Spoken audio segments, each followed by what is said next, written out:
Welcome back to my channel. My name is Shilpa. My channel name is Shilpa hadole English spoken classes. Today we are going to learn how to practice English speaking with the help of structure. खूप जणांना काय वाटतं की English बोलायची इच्छा असते पण ते कसं बोलायला पाहिजे त्यांना माहीत राहत नाही. म्हणजे कोणत्या पद्धतीने आपण जर इंग्लिश बोलायला सुरुवात केली की पटकन आपल्याला लक्षात येते की आपण लवकर शिकू शकतो. हे तर कोणालाही माहीत राहत नाही.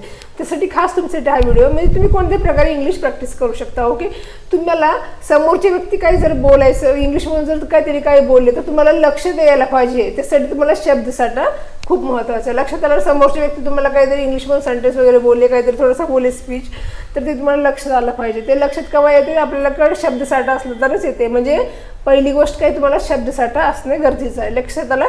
दुसरी गोष्ट म्हणजे तुम्ही समोरच्या व्यक्तीला बोलता रिप्लाय करत असतात.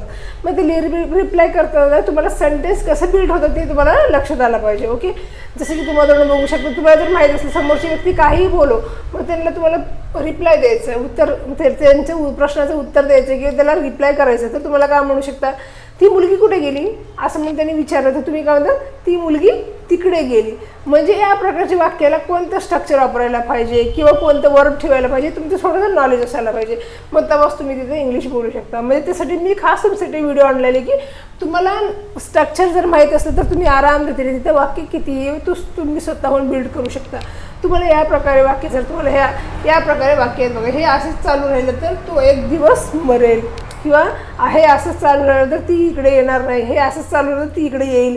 म्हणजे आपण तिथं काहीही बोलू शकतो. फक्त तिथं सिच्युएशनवरून आपण तिथं सेंटेन्स बिल्ड करू शकतो. लक्षात आलं.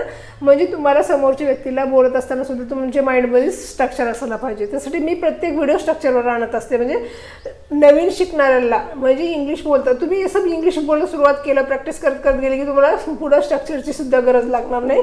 पटकन तुमची तोंडावाटी ते सेंटेन्स निघून जातात. त्याच्यामुळे तुम्हाला काय पाहिजे शब्दसाठा एक दुसरं स्ट्रक्चर असायला पाहिजे. तिसरं तुमचं प्रॅक्टिस करण्याचं खूप गरजेचं. ओके, लक्षात आलं ना. आता बघा आता ह्यामध्ये या व्हिडिओमध्ये काय म्हणजे या प्रकारचे वाक्य हे असेच चालू राहिले तर तो एक दिवस मरेल. म्हणजे तुम्ही वाक्य समजून घ्या. म्हणजे हे कोणते प्रकारचे वाक्य आहेत. हे असंच चालू राहिलं तर तो एक दिवस मरेल. म्हणजे एक उदाहरण सांगू शकते तुम्हाला म्हणजे स्पष्ट होतं. एक माणूस आहे समजा तो दारू पित असेल म्हणजे त्याला एक व्यसन आहे दारू पिण्याची. आपण कुठेतरी पिऊन लोळत असतो कधी मारून घेऊन येत असतो कधी मग शेजारीची वगैरे काय म्हणणार हे जर असेच चालू राहिलं तर तो एक दिवस मरेल. म्हणजे हे जे काय ते क्रिया करताय जे काय ते म्हणजे काम करतात ते जर असंच जर चालू राहिला ते जे लत आहे नशेची ते जर तसंच करत राहिलं तर तो एक दिवस मरेल. म्हणजे या प्रकारचे वाक्य लक्षात आलं ना. आता बघा हे असे चालू राहिलं तर ती वेडी होईल. म्हणजे आमची शेजारीची बाई आहे समजा तिला खूप टॉर्चर आहे घराकडून म्हणजे तिला मेंटली टॉर्चर करतात. मग ते मी काय म्हणले हे जर असंच चालू राहिलं तर ती एक दिवस वेडी होऊन जाईल. लक्षात आलं ना.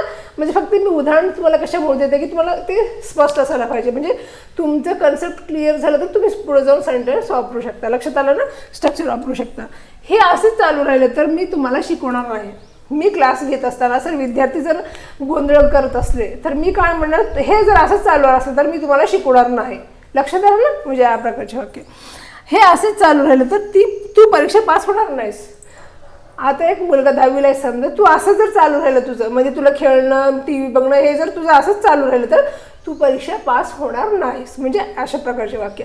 तुम्हाला जर हे व्हिडिओ आवडत असेल तर प्लीज लाईक शेअर सबस्क्राईब आणि कमेंट करायला विसरू नका. आता बघा या प्रकारच्या वाक्याला आपण कोणतं स्ट्रक्चर वापरायला पाहिजे.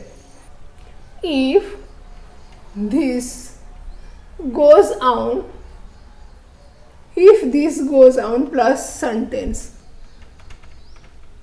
ओके, आता बघा हे स्ट्रक्चर काय if this goes on plus sentence पुढं काही असू शकतो. म्हणजे तो एक दिवस मरेल ती वेडी होईल तू तुम्हाला शिकवणार नाही तू परीक्षेत पास होणार नाहीस. म्हणजे शक्यतो आपण फ्युचरमध्ये बोलू शकतो आणि प्रेझेंट पास्टमध्ये बोलू शकतो. पण शक्यतो आपण फ्युचरमध्ये असं चालू राहिलं तर पुढं असं होईल असं म्हणू शकतो. म्हणजे शक्यतो तुम्ही फ्युचरचे टेन्स ॲड करू शकता. लक्षात आलं ना.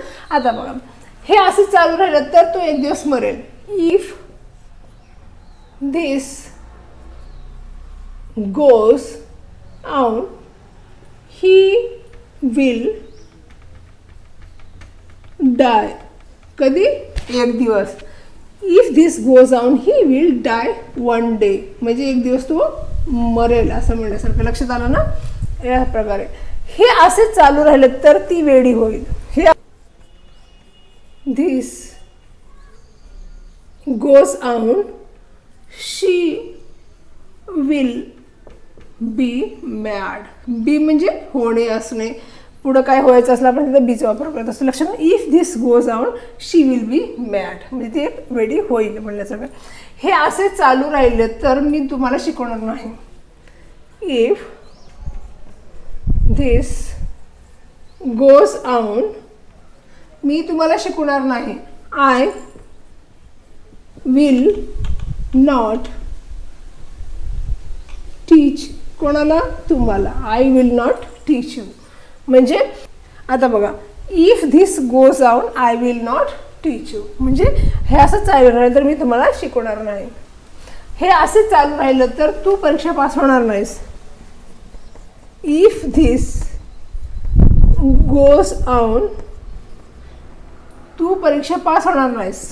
You will not pass the exam. Okay.